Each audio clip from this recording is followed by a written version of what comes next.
দেখো বন্ধুরা, অতিমাত্রা গরমের জন্য আমি কি লাগাচ্ছি, এটা কি বলো তো? বরফ।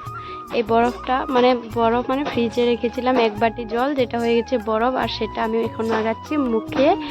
কেননা কি, বরফ লাগালে মুখটা অনেকটা ফ্রেশ লাগে। আর কি বলবো, এত গরম তার জন্য লাগাচ্ছি। আর জানোই বরফ লাগালে কি হয়, স্কিনটা একদম গ্লো করে। আর যে মাঝে মাঝে বরফ জলে মুখটা ডুবিয়ে রাখতে হয়, আর এটা স্কিনের জন্য অনেকটাই ভালো, তাই লাগাচ্ছি। দেখো লাগানোর পরে মুখটা কতটা গ্লো করেছে।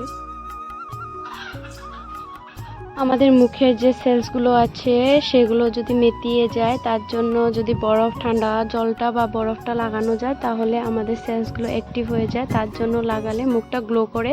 তাই সবাইকে এটাই বলবো যে গরম দিনে মাঝে মাঝে সময়ে বরফ লাগাবে, দেখবে স্কিনটা অনেকটাই গ্লো করবে। করে দেখবে। আমার কথা কি, আমার কথাটা বিশ্বাস করার আগে একবার নিজে করে দেখবে, তাহলে বুঝতে পারবে।